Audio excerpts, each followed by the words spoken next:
আসসালামু আলাইকুম সুপ্রিয় দর্শক, আপনাদের ভালোবাসায় আসলাম এক সুন্দরী আপুর কাছে। আমরা শুনবো তারই জীবনের কাহিনী। আসসালামু আলাইকুম। ওয়ালাইকুম আসসালাম। আপু কেমন আছেন? জি আলহামদুলিল্লাহ ভালো আছি। আপনারা ভালো আছেন? জি আলহামদুলিল্লাহ, আমি ভালো আছি। তো আপু, আপনার শুরুতে নামটা বলবেন। আমার নাম মিথিলা। আমি রংপুর থেকে আসছি। পরিবারে কে কে আছে? আমি আর আমার মা। আচ্ছা, তো আপনার বাবা নেই? না, বাবা নেই। বাবা কি মারা গেছে? জি। ও আচ্ছা। তো আপু, আপনার শিক্ষাগত যোগ্যতা কতটুকু? এসএসসি। SSC pass. জি। ও আচ্ছা। আপু, আপনার কি আগে বিয়ে শাদী হয়েছিল? জি। ও আচ্ছা, তো বিয়ে শাদী হয়েছিল কি ডিভোর্স হয়ে গেছে নাকি? না, হাজবেন্ড মারা গেছে রোড অ্যাক্সিডেন্টে। ও আচ্ছা। তো কতদিন সংসার করছিলেন? 1 বছর। কোনো পোলাপান আছে কি? না। পোলাপান নেই না? তো মূলত আমাদের ক্যামেরার সামনে এখন কেন আসছেন? আসলে আমি আমার মা, মানে আমার বিবাহের পর আমি আমার বাড়িতে চলে আসি। তো আমার পরিবার, আমার মা ছাড়া কেউ নেই। আমি বর্তমানে হাতে কাজ করি, মানে সেলাই মেশিনের দর্জির কাজ। ওটা দিয়ে আমার পরিবার, মানে আমি আমার মা চলি। বাট ইদানিং আমার মা অনেক অসুস্থ হয়ে পড়ে, আমার কষ্টই দিতেছে। আর যেহেতু আমি একজন বিধবা, আমার এলাকায় একটা প্রচলিত কথা আছে, আমি মানে যৌতুক ছাড়া বিয়ে হয় না। আর বিধবা মানুষের তো অবহেলিত, বুঝতে পারছেন। তাই আপনাদের কাছে আসছি, এর আগেও আসছিলাম।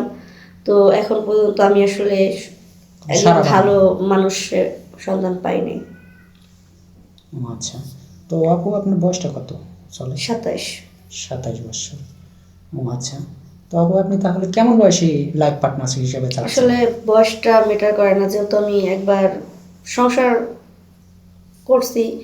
তো আমি চাইতেছি 40-45 যাই হোক, একজন ভালো মনের মানুষ চাচ্ছি, যে আমার আর আমার মায়ের দায়িত্ব নিতে পারবে। মানে মনটা ভালো চাচ্ছেন, অর্থাৎ হ্যাঁ, সারা জীবন হ্যাঁ। যেন তার সাথে সুখে সংসার করতে জানি পারে। উনি আমাকে একটা সচল পরিবার চাচ্ছি, যে আমাকে আমার মাকে সহায় করতে পারবো। তো আপু, আপনি কেমন ফ্যামিলি চাচ্ছেন? যৌথ ফ্যামিলি চাচ্ছেন না সিঙ্গেল ফ্যামিলি? আসলে ফ্যামিলি যেমনই হোক না কেন, মানুষগুলো জানি ভালো হয়। ও আচ্ছা, ঠিক আছে। তো আপু, আপনার আমাদের এখানে অনেক দেশি বা অনেক প্রবাসী ভাই আমাদের লগ দিয়ে থাকে। তো যদি কোনো প্রবাসী ভাই বিয়ে করে আপনাকে দেশে রেখে যায়, তো আবার তো পরকিয়া করে আবার অন্য ছেলের হাত ধরে চলে যাবেন না? না ভাইয়া, পরকিয়া করার মতো মন মানসিকতা আমার নাই। যেহেতু আমি একজন বিধবা মানুষ, তো দেখা যায় আমার পরিবারের জন্য আমি এখন আবার বিয়ে করতে চাচ্ছি, যেহেতু আমার বয়স অত বেশি না। কিন্তু পরকিয়া করলে তো ভাইয়া আগেই চলে যেতাম। ও আচ্ছা, ঠিক আছে। তো তারপরেও তো আপনি অনেক সুন্দর, এই কারণে জিজ্ঞাসা করলাম। না, না, তো আপনি কি একটা ছেলের আসক্ত হতে চান না অধিক লাগবে? না, না ভাইয়া, অনেক লাগলে তো আর আপনাদের কাছে আইতাম না ভাই। ও আচ্ছা, অনেক সুন্দর কথা বলছেন। তো আপনার তো কোনো পোলাপান নেই না? না। ও আচ্ছা, শুনতে পারলেন ভাই, মেয়েটার আগে একটা বিয়ে শাদী হয়েছিল, স্বামীটা মারা গেছে। তো যাই হোক, আপু আপনার কি ফোন আছে? না ভাইয়া। ফোন নেই? না, একটা ফোন ছিল, নষ্ট হয়ে গেছে। বলেন কি, এই যুগে আপনার মতো এত না, সুন্দর কিউট একটা মেয়ে, তাও আপনার হাতে ফোন নেই?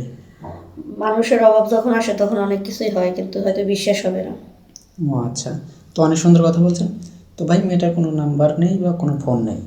তো আমাদের নাম্বার দেওয়া থাকবে, মানে ইউটিউব চ্যানেল কর্তৃপক্ষের নাম্বার দেখা থাকবে।